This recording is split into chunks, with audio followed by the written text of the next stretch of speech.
నమస్కారం అదృష్టం కార్యక్రమానికి స్వాగతం. గోచార రీత్యా కృతికా నక్షత్ర ఫలితాలు ఏంటి, కృతికా నక్షత్ర దోషానికి పరిహారాలు ఏంటి, మరియు జాతక సమస్యలకు పరిహారాలు తెలియజేయడానికి మనతో పాటు ఉన్నారు ప్రముఖ ఆధ్యాత్మికవేత్త జ్యోతిష్యులు నాగరాజు సుద్దపల్లి గారు. మరి వారిని అడిగి మన విషయాలు తెలుసుకుందాం. నమస్కారం అండి గురుగారు. నమస్తే గురుగారు, గోచారంలో కృతికా నక్షత్రానికి సంబంధించి అసలు ఎలాంటి వాళ్ళకి దోషం అనేది ఉంటుందంటారు, దానికి సంబంధించి పరిహారాలు? గురుభ్యో నమః. కృతికా నక్షత్రం అనేది 2 రాసుల్లో ఉంటుంది. మొదటి కృతికా నక్షత్రం ఒక పాదం వచ్చేసి మేషరాశిలోను, మిగతా 2, 3, 4 పాదాలు వచ్చేసి మనకి వృషభ రాశిలోనూ ఉంటుంది. ఈ కృతికా నక్షత్రాధిపతి సూర్యుడు. ఇది చూడటానికి ఆకారం ఒక కత్తెర ఆకారంలో ఉంటుంది. మనం ఈ కృతిక రోజున చాలా గొప్ప విశేషమైనటువంటి పండుగగా తమిళనాడులో ప్రతి నెల సుబ్రహ్మణ్యేశ్వర స్వామి వారి యొక్క అభిషేకంతో పాటుగా కళ్యాణం చేస్తారు. ఈ కృతికా నక్షత్రం ఆయన జన్మ నక్షత్రంగా చెప్తాం. అయితే మేషరాశిలో జన్మించినటువంటి కృతికా నక్షత్రం వాళ్ళు, ఎందుకంటే 7.5 సంవత్సరం శని యొక్క ప్రభావం వలన తప్పకుండా ఆరోగ్యరీత్యా వీళ్ళు జాగ్రత్త వహించాలి. అలాగే వృత్తిరీత్యా కూడా జాగ్రత్త వహించాలి. ఎందుకంటే శని 7.5 సంవత్సరం వ్యయంలో ఉన్నందువల్ల, వృత్తి లాభాధిపతి ఉన్నందువల్ల భరణి నక్షత్రం వాళ్ళతో పోలిస్తే ఈ కృతికా నక్షత్రం వాళ్ళకి కొంచెం ఎక్కువ ఇబ్బంది ఉంటుంది. ఎందుకంటే రవి యొక్క నక్షత్రం కాబట్టి, అంటే ఇబ్బంది అంటే శ్రమ ఎక్కువ ఉంటుంది. అందులో మనం ఏం చేసినా ప్రతిదానికి తప్పులు పడుతూ ఉంటారనమాట మనం పైన ఉన్నటువంటి వాళ్ళు. ఇంకపోతే వృషభ రాశిలో ఉన్నటువంటి 2, 3, 4 పాదాల్లో జన్మించినటువంటి వాళ్ళకి మాత్రం ఇక్కడ సోదరులతో, ముఖ్యంగా అన్నదమ్ముల మధ్య ఉండేటువంటి ఇబ్బందులు ఏమన్నా ఉంటే వాటిని సవ్యంగా పరిష్కరించుకునేందుకు ప్రయత్నం చేయాలి. అలాగే భార్యాభర్తల మధ్య కూడా ఏదైనా సమస్య ఉంటే వాటిని పరిష్కరించుకోవడానికి ఇది మంచి సమయం. కాబట్టి అలాంటివి ఏమైనా ఈ నక్షత్రం వారికి ఉన్నటువంటి వాళ్ళు ఎవరైతే ఉంటారో ఈ సమయాన్ని మంచిగా ఉపయోగించుకుంటే బాగుంటుంది. ఓకే, మరిన్ని విషయాలు మాట్లాడుకుందామండి. దానికి సంబంధించి మీతో మాట్లాడడానికి కాలర్స్ వెయిట్ చేస్తున్నారు. బ్రహ్మరంభ గారు ఉన్నారు రేపల్ల నుంచి. నమస్తే అండి. హలో, నమస్తే అండి. ఎవరి గురించి తెలుసుకోవాలనుకుంటున్నారు? ఓకే అండి, డేట్ ఆఫ్ బర్త్ చెప్పండి. 23/10/1995. 1995. టైం అండి? తెల్లారుజామున 2-3 మధ్యలో. ఓకే, ఎక్కడ పుట్టారండి? రేపల్ల పక్కన ఉల్లిపాలెం, పల్లెటూరులో. ఓకే, రేపల్. ఏం తెలుసుకోవాలనుకుంటున్నారు? పెళ్లి గురించి అండి, మ్యారేజ్. ఓకే, గురుగారు తెలియజేస్తారు. అలాగమ్మా, ఇక్కడ బ్రహ్మరామ గారు, మీ అబ్బాయి యొక్క జన్మ లగ్నం వచ్చేసి సింహలగ్నం అండి. రాశి వచ్చి కన్యా రాశి, నక్షత్రం హస్తా నక్షత్రం 3వ పాదం. సింహలగ్నానికి కన్యా రాశి. రాశిలో 2వ ఇంట్లో బుధచంద్రుల యొక్క కలయిక, 3వ స్థానంలో శుక్రుడు, స్వస్థానంలో రవితో రాహుతో, లగ్నాధిపతి రవి రాహుతో ఉండటం ఇది కొంచెం మంచిది కాదమ్మా, జాగ్రత్త. అలాగే గురు కుజుల యొక్క కలయిక 4వ ఇంట్లో, అలాగే సప్తమంలో శని అద్భుతమైనటువంటి యోగంలో భార్య వలన, అలాగే జాతకంలో 9వ ఇంట్లో కేతు. సంపూర్ణంగా ఇక్కడ కాల సర్పదోషం లేకపోయినప్పటికీ కూడా ఇక్కడ కుజదోషం ఉన్నది. ఎందుకంటే బుధచంద్రులు దోషాన్ని పక్కన పెట్టినప్పటికీ ఇక్కడ రవి రాహుతో ఉండటం, చంద్రరాహుల కలయిక కానీ రవిరాహుల కలయిక కానీ ఉంటే వీళ్ళకి ఒక రకమైన జీవితం మీద నేను గొప్పగా సాధిస్తానని బయటకున్నా కూడా లోపల అంతర్గతంగా భయాలు ఉంటాయి వీళ్ళకి. కాబట్టి అలాంటి భయాలను వదిలేయమనండి. ప్రస్తుతం గురు మహాదశ జరుగుతుంది. గురువు అద్భుతంగా 4వ ఇంట్లో ఉన్నాడు మిత్రునితో. ఇది కుజదోషంగా చెప్పబడదు, కానీ చాలామంది చెప్తూ ఉంటారు. ఎందుకంటే గురువు కుజుడు కలిసి ఉన్నప్పుడు, అది స్వస్థానమై ఉన్నప్పుడు రుచ మహాపురుష యోగము, అలాగే జాతకంలో ఇక్కడ శని సప్తమంలో శాస మహాపురుష యోగము, 4 గ్రహాల స్వస్థానంలో మంచి జాతకం. అందులో ఏం భయపడాల్సిన అవసరం లేదు. కానీ అలాంటి ఏదైనా ఇబ్బంది, బాధ అలాంటివి ఏమైనా ఉంటే మీ అబ్బాయిని తప్పించుకోమని, అంటే ఇబ్బంది పడకుండా ఉండమని చెప్పండి. జీవితంలో ముందుకు వెళ్ళేదానికి ప్లాన్ చేసుకోమనండి. కానీ వివాహం ఆలస్యం అవుతుంది, ఇంకా సంవత్సరం పడుతుంది. ఎందుకంటే గురువులో శని వచ్చాక చేస్తే చాలా బాగుంటుందమ్మా. అంటే శని అనంగాలను వేరేదనుకోకండి, ఒక్కొక్కళ్ళ జాతకంలో ఒక్కొక్క గ్రహం బలంగా ఉంటుంది. మీ అబ్బాయి జాతకంలో శని వివాహ స్థానంలో, భార్య స్థానంలో అద్భుతంగా బలంగా గొప్ప యోగాన్ని ఇస్తున్నాడు. కాబట్టి ఈ అబ్బాయి జాతకరీత్యా వచ్చే అమ్మాయి చదువు రానిదైనా సరే రేపటి రోజున మీకు నేను చెప్తున్నాను, అంటే ఈరోజున చదువు రాకపోవటం అంటే లౌక్యం లేకుండా ఉండేవాళ్ళు ఉంటారు ఎంత బాగా చదువుకున్నా. కానీ అమ్మాయి అలా కాదనమాట. చదువు రాకపోయినా సరే చాలా గొప్ప స్థితిలో భర్తను ఉంచేటువంటి స్థానం ఆ అమ్మాయి జాతకంలో ఉంటుంది ఈ అబ్బాయికి వచ్చే భార్య. కాబట్టి భయపడకండి. కానీ సమయం పడుతుంది, 1 year టైం పడుతుంది. ఈ 1 year కొద్దిగా అంటే అప్పటికి సార్ లేట్ అయిపోయినాయి మా వాడికి 30 కదా, నిజమే కాదంటలేదు, కానీ ఆ గడియ వచ్చేదాకా వెయిట్ చేయాలి. లేదంటే కొంచెం చిన్న చిన్న ఇబ్బందులతో మళ్ళీ ఇబ్బందులు పడతారు మీరే. కాబట్టి జాగ్రత్త. 1 సంవత్సరం పడుతుంది, సంవత్సరం రోజులు వెయిట్ చేయండి. కానీ వచ్చే అమ్మాయి వల్ల మీ అబ్బాయి బాగుంటాడు. మీ అబ్బాయి అనే చెప్తున్నా మళ్ళీ మీ మా రేపటి రోజున గురువు గారు ఈ అమ్మాయిని చేసుకుంటే బాగుంటుంది అన్నాడు. ఈ రోజున ఎవరు కూడా అత్తతో కుప్ప కొట్టేవాళ్ళు ఎవరు లేరమ్మా, అర్థమైందా? కాబట్టి మన పిల్లలైనా కుప్ప కొట్టరు. కాబట్టి గుర్తుపెట్టుకోండి జాగ్రత్తగా. ఇక్కడ వచ్చే అమ్మాయి మీ అబ్బాయితో తన సంసారాన్ని బాగా చేసుకుంటుంది, ఇది నీకు చెప్తున్నది. నెక్స్ట్ కాలర్ ఉన్నారండి, పరమేశ్వరరావు గారు ఉన్నారు హనుమాన్ జంక్షన్ నుంచి. పరమేశ్వరరావు గారు నమస్తే అండి, ఎవరి గురించి తెలుసుకోవాలనుకుంటున్నారు? నమస్కారం మేడం గారు, మా అబ్బాయి గురించి అండి. డేట్ ఆఫ్ బర్త్ చెప్పండి. 4/5/2000 అండి. ఓకే. టైం అండి? మధ్యాహ్నం 12:20 అండి. ఓకే. ఎక్కడ పుట్టారు బాబు? హనుమాన్ జంక్షన్ అండి. హనుమాన్ జంక్షన్. ఓకే. అవునండి. ఏం తెలుసుకోవాలనుకుంటున్నారు? ఆరోగ్యం కొద్దిగా, పిల్లలు కొద్దిగా ఆరోగ్యం, సొంత ఇల్లు లేదండి, సొంత ఇల్లు. మీరు హనుమాన్ జంక్షన్లోనే ఉంటారా? అవును సార్. పుట్టకొండ సతీష్ గారు తెలుసా? అవునండి తెలుసండి, మాకు 4 కిలోమీటర్ల దూరం ఉంటారు. ఇప్పుడు ఈ అబ్బాయి గురించి ఏం తెలుసుకోవాలన్నారు? ఆరోగ్యం కొద్దిగా నడలేపడుతున్నానండి, బాగా ఇబ్బంది పడుతున్నాడు ఆరోగ్యరీత్యా. ఆరోగ్యరీత్యా రాశి, ఏ రాశి ఏంటని? తప్పకుండా. ఈ అబ్బాయి జన్మ లగ్నం వచ్చేసి కర్కాటక లగ్నం, రాశి వచ్చేసి మేషరాశి, నక్షత్రం భరణి నక్షత్రం 3వ పాదం. నిన్నే భరణి నక్షత్రం గురించి చెప్పుకున్నాం, ఆరోగ్యం జాగ్రత్తగా ఉంచుకోవాలని. ఇక్కడ లగ్నంలో రాహు, సప్తమంలో కేతు, అలాగే దశమంలో ఇక్కడ జాతకంలో షష్టగ్రహ కూటమి ఉన్నది. 10వ స్థానంలో షష్టగ్రహ కూటమి, అలాగే కుజుడు లాభంలో. అయితే జాతకంలో ఇప్పుడు కుజమహాదశ జరుగుతుంది. గోచారంలో కుజుడు 5వ ఇంట్లో కేతుతో ఉన్నాడు. కాబట్టి కొంచెం ఆరోగ్యరీత్యా ఇబ్బంది పడటానికి గల కారణం సంపూర్ణ కాల సర్పదోషం ఉన్నటువంటి జాతకం. ఈ సంపూర్ణ కాల సర్పదోషాన్ని అనంత పద్మ కాల సర్పదోషం అంటాం. అనంతకాల సర్పదోషం ఈ అనంతకాల సర్పదోషానికి తప్పకుండా శివాలయంలో ఎప్పుడైనా సరే మొగలి పువ్వు కానీ దొరికితాయి. అంటే పోయి మొగల చెట్ల మీద పడి అక్కడ ఇబ్బందులు పడదని నేను చెప్పను. దొరికితే మార్కెట్లో ఎక్కడైనా ఒక మొగలి పువ్వు కానీ ఇలాంటివి దొరికినప్పుడు ఖచ్చితంగా శివారాధనకి ఇవ్వండి దేవాలయంలో. అది మీ అబ్బాయికి మేలు చేస్తుంది.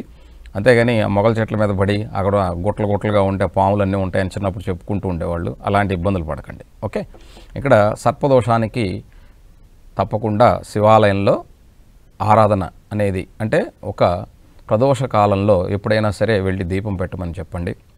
అలాగే ఆరోగ్యం బాగాలేదు కాబట్టి డాక్టర్ దగ్గరికి తప్పకుండా వెళ్తే ఆయన బ్లడ్ టెస్ట్ అది చేసుకుంటే ఏ రకమైనటువంటి, ఎందుకంటే నేను చెప్పకూడదు డాక్టర్గా, నేను డాక్టర్ని కాదు కాబట్టి, డాక్టర్ దగ్గరికి వెళ్తే ఖచ్చితంగా అన్ని టెస్టులు చేసి బాగా మంచి మందులు ఇస్తారు. కాబట్టి జాతకరీత్యా మాత్రం సర్పదోషం అనేటువంటిది ఉంది. మేషరాశి భరణి నక్షత్రం 3వ పాదం. ప్రస్తుతం కుజమహాదశ జరుగుతుంది. నేను ఎందుకు చెప్పానంటే బ్లడ్ పిక్చర్ తీయించుకోమని. కుజుడు రక్తానికి సంబంధించినటువంటి వాడు. దానివల్ల ఎనిమిక్గా ఉండటం కానీ, ఇన్ఫెక్షన్ ఉండటం కానీ ఇలాంటివి ఏదన్నా ఉండేదానికి అవకాశం ఉంది. కాబట్టి వెళ్ళి చెక్ చేయించుకొని తగిన మెడిసిన్ తీసుకోండి. నెక్స్ట్ కాల్ రండి, నాగరాజ్ గారు ఉన్నారు నల్గొండ నుంచి. నమస్తే అండి నాగరాజ్ గారు, ఎవరి గురించి తెలుసుకోవాలనుకుంటున్నారు? మా గురించి అండి. డేట్ ఆఫ్ బర్త్ చెప్పండి. 1992 26/8/1992. టైం అండి? ఓకే. ఎక్కడ పుట్టారు? తిరుమలగిరి. ఓకే. ఏం తెలుసుకోవాలనుకుంటున్నారు? మా గురించి వ్యాపారం ఏం చేసినా లాస్ వస్తుందండి, అక్కడ ఎదుగుదల లేకుండా అయిపోతుంది. 10 రూపాయలు ఖర్చు పెట్టినా కానీ ఇంకా రూపాయి అప్పు అవుతుంది మాకు. ఓకే. ఇక్కడ మీ జన్మ లగ్నం వచ్చమ్మా నాగరాజ్. లగ్నం వచ్చేసి వృశ్చిక లగ్నం, రాశి కర్కాటక రాశి, పుష్యమి నక్షత్రం 4వ పాదం. జన్మజాతక రీత్యా 2వ స్థానంలో కుటుంబ వాక్ ధన స్థానంలో రాహు అనేటువంటిది, అంటే నెగిటివ్ మూలా నక్షత్రంలో ఉన్నది. 3వ ఇంట్లో శని పరాక్రమంలో, అలాగే సప్తమంలో కుజుడు దోషంలో, అలాగే 8లో కేతు, 9లో బుధచంద్రులు 10వ ఇంట్లో రవి గురువు శుక్రుడు ఉన్నటువంటి జాతకం. ప్రస్తుతం శుక్రమహాదశ జరుగుతుంది. వ్యయాధిపతి సప్తమాధిపతి అయినటువంటి శుక్రుడు 10వ ఇంట్లో ఉన్నాడు. ఇది మీరు అన్నట్టుగా కొంచెం ఇబ్బందే, కానీ దీనికి ఒక మనిషిని ఇన్ని సంవత్సరాలని బాధ పెట్టడం నాకు ఇష్టం లేదు. నేనేం చెప్తానంటే, ఈ రాహు అనేటువంటిది వాక్ స్థానంలో ఉన్నాడు. ఈ వాక్ స్థానం వలన చాలా వరకు మనం ఇప్పుడు ఉదాహరణకి నేనే ఎవరో ఎందుకు నేను బాగా దీంట్లో సంపాదించుకోవచ్చు వ్యాపారంలో చేసుకొని, కానీ మనకున్న నోటి వల్ల మనం అసలు కొంచెం చిన్న మర్యాద ఇవ్వకపోతే పోరాను ఎంత ఇచ్చినా నాకు ఎందుకు అంటాను. ఎందుకు మనకు మర్యాద కావాలి, ఒక్కొక్కడికి ఒక్కొక్కటి కావాలన్నమాట. అందుకోసం చెప్తున్నా. నీ దాంట్లో ఏంటంటే వాక్ స్థానంలో ఉన్నటువంటి రాహు వల్ల నీ వ్యాపారాన్ని పోగొట్టుకుంటావు. కాబట్టి ఇది చాలా జాగ్రత్తగా మాట్లాడటం నేర్చుకోవాలి.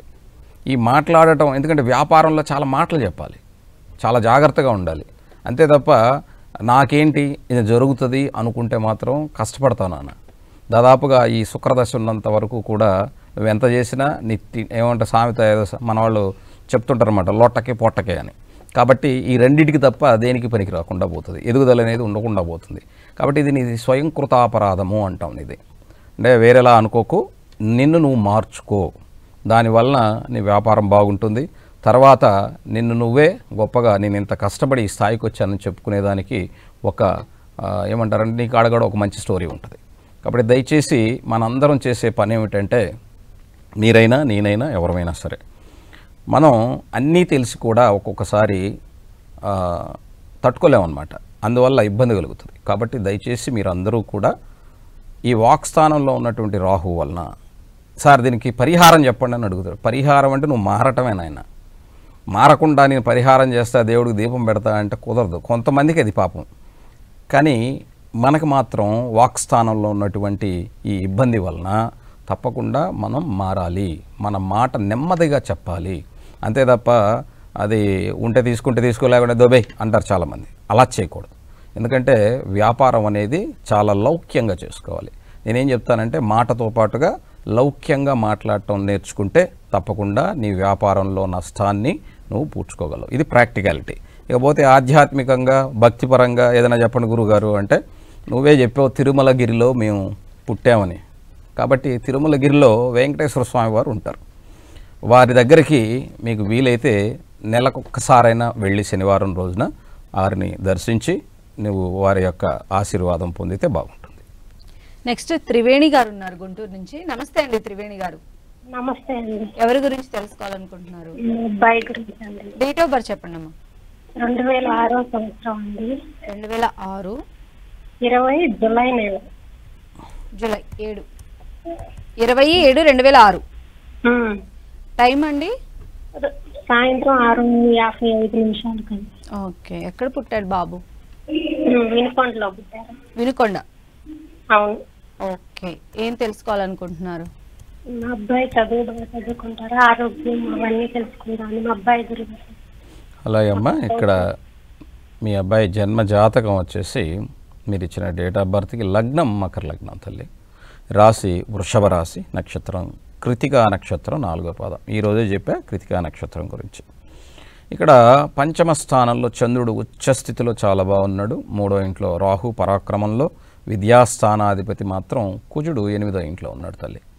ఇక్కడ నీ నుంచి అంటే తల్లి నుంచి దూరంగా ఉంటే ఆ అబ్బాయికి చదువు ఉంటుందమ్మా. అంటే ఒకటి మాత్రమే ఉంటుంది దోషం ఉన్న వాళ్ళకి. తల్లికి దగ్గరగా ఉంటే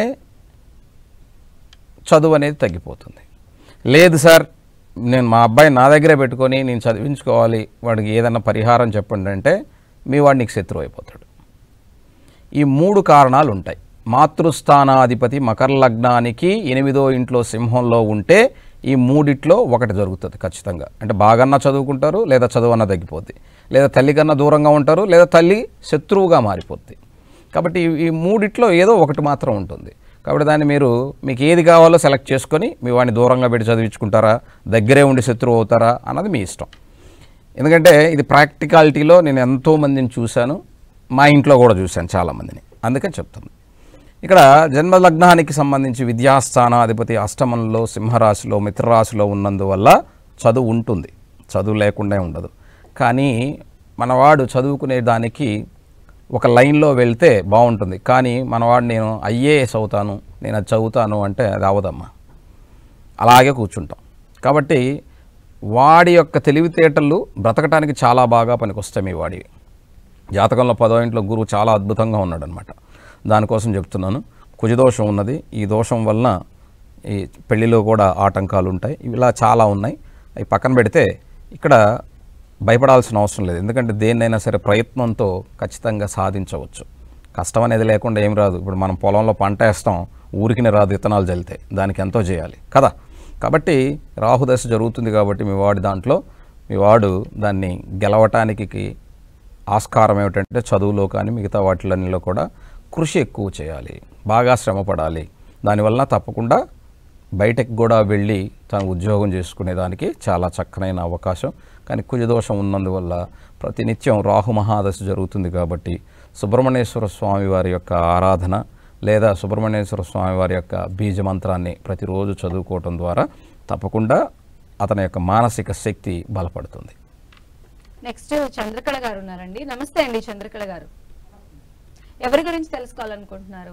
మా అమ్మాయి గురించి మేడం. డేట్ ఆఫ్ బర్త్ చెప్పండి. August 19, August 19, 1995. టైం అండి? రాత్రి 1:10 ఓకే. ఎక్కడ పుట్టింది పాప? చౌటుపల్లి, యాదాద్రి భువనగిరి చౌటుపల్లి పుట్టింది. ఓకే అండి. ఏం తెలుసుకోవాలనుకుంటున్నారు? అమ్మాయి మ్యారేజ్ గురించి, అమ్మాయి జాబ్ గురించి తెలుసుకుందామని. అలాగే అమ్మా, స్టాక్ మార్కెట్ చేస్తుంది. ఇక్కడ మీ పాప జన్మ లగ్నం తల్లి వృషభ లగ్నం, వృషభ రాశి, నక్షత్రం కృతికా నక్షత్రం 4వ పాదం. జన్మజాతకంలో లగ్నంలో చంద్రుడు చాలా అద్భుతంగా చాలా బాగున్నాడు. అలాగే 4వ ఇంట్లో రవి బుధులు బుధాదిత్య యోగం శుక్రునితో, అలాగే పంచమ కుజుడు, 6వ ఇంట్లో రాహు, అలాగే సప్తమంలో గురు, అలాగే 10వ ఇంట్లో శని, లాభం, 12వ ఇంట్లో కేతు. మంచి జాతకం. జాతకంలో ఎటువంటి దోషాలు లేవు. ఎవరన్నా ఏదన్నా చెప్తే అస్సలు నమ్మకండి. అద్భుతమైనటువంటి జాతకం. రేపు పెళ్ళికి కూడా ఎవరైనా ఆ దోషం ఉంది ఈ దోషం ఉంది అని చెప్తే అస్సలు నమ్మకండి. చాలా చాలా అద్భుతమైనటువంటి జాతకం. అయితే ఇక్కడ చిన్న సమస్య ఏంటంటే రేపు పెళ్ళయ్యాక బిడ్డల విషయంలో కొద్దిగా తొందరగా పిల్లల్ని కనేస్తే సరిపోద్ది. కొంచెం ఆలస్యం చేసి మేము లైఫ్ని ఎంజాయ్ చేయాలి ఇలాంటివి అనుకుంటే మాత్రం పిల్లలకి ఇబ్బంది పడుతుంది. అంతే తప్ప జాతకంలో ఎటువంటి దోషాలు లేవు. మంచి జాతకం. అయితే ప్రస్తుతం రాహుదశ జరుగుతుంది, శుక్రుని యొక్క అంతర్దశ జరుగుతుంది. చదువు వలన ఉద్యోగం అనేది దొరుకుతుంది. కానీ ఎప్పుడు దొరుకుతుంది సార్ అని చాలామందికి మీకు కూడా ఒక సందేహం ఉండొచ్చు. ఎందుకంటే ఇప్పుడు మార్కెట్ ఎవరికి బాగాలేదమ్మా. నాకు తెలిసిన చాలా కంపెనీల్లో నాకు తెలిసిన పాపం చిన్న చిన్న వాళ్ళకి అడుగుతూ ఉంటే, గురుగారు మీరు అడుగుతారేంటండి, పాపం ఎక్కడ పెట్టాలో తెలియక ఉన్న ఉద్యోగస్తులను తీసేయలేక చాలామంది సతమతం అయ్యేవాళ్ళు బోల్డ్ మంది ఉన్నారు. ఎందుకంటే బోల్డ్ మార్కెట్ బాగాలేదు. కాబట్టి ఇప్పుడు పాప జాతకంలో రాహువులు శుక్రుల్లో శని రావాలి. ఇది నెక్స్ట్ జూన్కి వస్తుంది.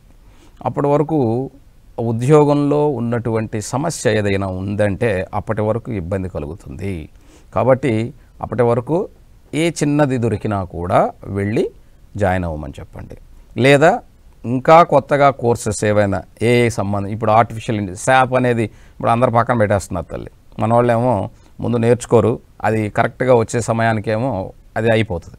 కాబట్టి ఆర్టిఫిషియల్ ఇంటెలిజెన్స్కి సంబంధించి ప్రతి ఒక్కళ్ళు నేర్చుకోవాలి. ఇప్పుడు ఉన్నటువంటి దాంట్లో అందరికీ కూడా ఇప్పుడు అది ట్రెండింగ్. తర్వాత చాలా ఉన్నాయి, కానీ ఇప్పుడున్న వాటిలో అదే. ఎందుకంటే ఇక్కడ ఎందుకు చెప్తున్నానంటే శుక్రుడు శని చూస్తున్నాడు కాబట్టి టెక్నాలజీలో అడ్వాన్స్గా ఉంటే బాగుంటుంది మీ పాపకి అన్న ఉద్దేశంతో చెప్తున్నా. కానీ 2026 జూన్ 22 తర్వాత మంచి ఉద్యోగం అయితే ఉంటుంది. నెక్స్ట్ లక్ష్మి గారు ఉన్నారు హైదరాబాద్ నుంచి. నమస్తే అండి లక్ష్మి గారు. నమస్తే అండి. ఎవరి గురించి తెలుసుకోవాలనుకుంటున్నారు? మా బాబు ఫ్యూచర్ గురించి, మ్యారేజ్ గురించి అండి. ఓకే అండి. డేట్ ఆఫ్ బర్త్ చెప్పండి. 11/9/1984 అండి. 84. టైం అండి?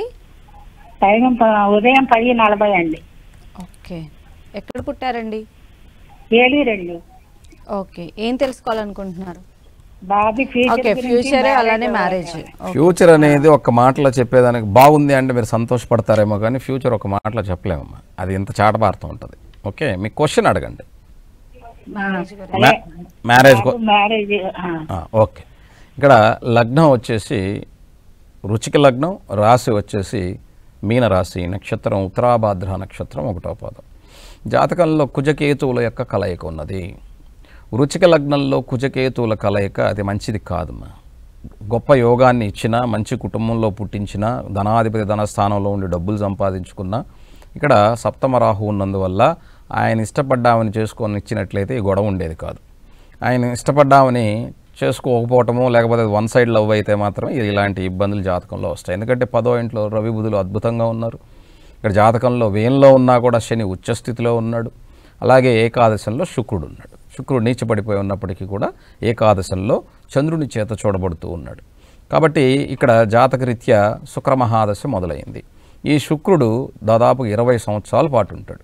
ఈ శుక్రదశ 2044 జనవరి దాకా ఉంది. అయితే ఈ అబ్బాయి జాతకంలో రాహు సప్తమంలో ఉన్నందువల్ల, సప్తమంలో ఉచ్చులో ఉన్నాడు అప్పటికీ కూడా కృతికా నక్షత్రంలో. మీరు ఏం చేస్తారంటే ఈ అబ్బాయి చేత దుర్గమ్మ వారి గుడిలో మనకి చాలా ఖడ్గమాల ఒకటి చేస్తూ ఉంటారు. దుర్గమ్మ వారి గుడిలో ఉదయాన్నే ఖడ్గమాల పూజ ఒకటి చేస్తూ ఉంటారు. అది మీకు విశ్వాసం ఉంటే అక్కడికి వెళ్ళి చేయించండి. తద్వారా ఒక సంబంధం వచ్చేదానికి అవకాశం ఉంటుందమ్మా. అంటే వివాహంలో ఆటంకాలు తొలగేదానికి అవకాశం ఉంటుంది. నెక్స్ట్ పద్మ గారు ఉన్నారు సికింద్రాబాద్ నుంచి. నమస్తే అండి పద్మ గారు, ఎవరి గురించి తెలుసుకోవాలనుకుంటున్నారు? హలో, మా పాప గురించి అండి. డేట్ ఆఫ్ బర్త్ చెప్పండి అమ్మా. 22 ఏప్రిల్ 2005. మంత్ అండి? ఏప్రిల్ అండి. ఏప్రిల్ 2005. టైం అండి? టైం పొద్దున్న 8:30 ఉంటుందండి. 8 to 8:30. ఎక్కడ పుట్టారు పాప? Secunderabad private hospital. ఓకే, ఏం తెలుసుకోవాలనుకుంటున్నారు? పాప చదువు మధ్యలో ఆపేస్తుంది, చదవట్లేదు, కాలేజీకి వెళ్ళట్లేదు, దేని మీద ఇంట్రెస్ట్ లేదు అంటుంది, ఇంట్లోనే ఉంటుందండి. మీ పేరేంటి? నా పేరు పద్మ గురుగారు. నమస్కారం గురుగారు. నమస్తే అమ్మా. ఒక ఆడపిల్ల కాలేజీకి నేను పోను అంటుంది అంటే అక్కడ ఏమి సమస్య ఉందని మీరు అడిగేదానికన్నా కూడా తెలుసుకోవాలమ్మా బిడ్డల యొక్క ప్రవర్తన ద్వారా. ఒకటి గుర్తుపెట్టుకోండి, ఎందుకంటే చదువు మీద ఇష్టం లేకుండా ఈ రోజున ఎవరు లేరమ్మా. పిల్లలందరూ హాయిగా జాలీగా చదువుకొని, ఎందుకంటే చదువు లేనటువంటిది ఈ ప్రపంచంలో ముందుకి తమ జీవితాన్ని పొందలేరని వాళ్ళకి తెలుసు. కానీ అక్కడ ఎవరి వల్ల ఇబ్బంది కలుగుతుందని ప్రేమగా అడిగింది భయాన్ని పోగొట్టండి దయచేసి. మనం తల్లిదండ్రుల దగ్గరే మనం చెప్పుకోలేకపోతే బిడ్డల్ని ఇంకెక్కడికి వెళ్ళి చెప్పుకుంటారు వాళ్ళు? ఆ విధంగా మొండిగాన తయారవుతారు, లేదా మానసికంగా బలహీనులు అవుతారమ్మా. సరే, అది మీ ఇష్టం. ఇక్కడ లగ్నం వచ్చేసి వృషభ లగ్నం, రాశి వచ్చేసి కన్యా రాశి, నక్షత్రం హస్తా నక్షత్రం 1వ పాదం. జన్మజాతకంలో కుటుంబ స్థానంలో శని, పంచమంలో చంద్రుడు, గురువు, కేతు. అలాగే జాతకంలో ఇక్కడ 9వ ఇంట్లో కుజుడు ఉచ్చస్థితిలో, ఏకాదశంలో రాహు బుధుడు, అలాగే 12వ ఇంట్లో రవి శుక్రులు ఉన్నటువంటి జాతకం. ప్రస్తుతం రాహు మహాదశ జరుగుతుంది. రాహులో కూడా ఇక్కడ గురువు జరుగుతుంది. అయితే ఇక్కడ విద్యాస్థానాధిపతి సూర్యుడు వ్యయంలో ఉన్నాడు. కాబట్టి విద్యలో బ్రేక్ వచ్చింది, దాన్ని మీరు ఎంకరేజ్ చేయండి. ఉచ్చులో ఉన్నప్పుడు, ఆ స్థానాధిపతి ఉచ్చులో ఉండి చూస్తున్నప్పుడు 9వ ఇంట్లో వాళ్ళ నాన్నగారిని కొంచెం ప్రేమగా మాట్లాడి, లేదా మీరైనా ప్రేమగా మాట్లాడి ఆ భయాన్ని పోగొడితే ఆమెని ముందుకు తీసుకెళ్తే జీవితం బాగుంటుందమ్మా. లేదు మీరు అలాగే వదిలేస్తే, ఎందుకో ఏమిటో అని చెప్పేసి వదిలేస్తే దాని కర్మ ఇంతే అంటే, తల్లిదండ్రులే అలా అంటే భగవంతుడు కూడా వాళ్ళ అమ్మ నాన్నకే పట్టలేదు నాకేం అనుకుంటాడు కదా. కాబట్టి దయచేసి భగవంతుడు అనుకోడు, నేను చెప్తున్నా ఊరికినే. కాబట్టి దయచేసి మీరందరూ కూడా మీ పిల్లల్ని మీరు అర్థం చేసుకోకపోతే ఎవరు అర్థం చేసుకోరండి. దయచేసి పిల్లల్ని మనమే చెడగొట్టినా బాగు చేసినా, కాబట్టి మనం ఇంట్లో ఉండేదానికన్నా పిల్లలు ఎక్కువగా స్కూళ్ళల్లో, కాలేజీల్లో, వాళ్ళ ఈ సమాజంలో ఉంటారు. దానికి కావాల్సినటువంటిది ఏమిటి, ఏం చేస్తున్నారని గమనించకపోతే మనం వాళ్ళకి ఎంత ఇచ్చినా అది వ్యర్థం అవుతుంది. దయచేసి మీ పాప పరిస్థితి అర్థం చేసుకుంటారని ఇంత దూరం చెప్తున్నా, ఇంకా మీ ఇష్టం. అలానే గురుగారు రేపటి కార్యక్రమంలో మీరు తెలియజేసే వివరాలు? రేపు ఈరోజు కృతికా నక్షత్రం అయిపోయిందమ్మా, రేపు రోహిణి నక్షత్రం గురించి తెలుసుకుందాం. అందరూ కాల్ చేస్తున్నారండి, ఇక్కడ మాత్రమే ఫ్రీగా చెప్తా, దయచేసి చెప్తున్నాం, అందులో ఎటువంటి సందేహం లేదు. కానీ నాకు కాల్ చేస్తే మాత్రం నేను ఫ్రీగా చెప్పను అక్కడ, ఎందుకంటే నా సమయం నేను ఊరికినే ఎవరికి ఇవ్వను. కాబట్టి ఎవరికైనా కావాలి అంటే ఊరికి కాల్ చేయకండి, ఒక మెసేజ్ పెట్టండి, ఫీజు తెలుసుకోండి, నచ్చితే వేసి చెప్పించుకోండి please. Thank you so much అండి నాగరాజు శుద్ధిపల్లి గారు. నమస్తే. ఇది వాళ్ళ అదృష్టం కార్యక్రమం. చూస్తూనే ఉండండి 10 TV.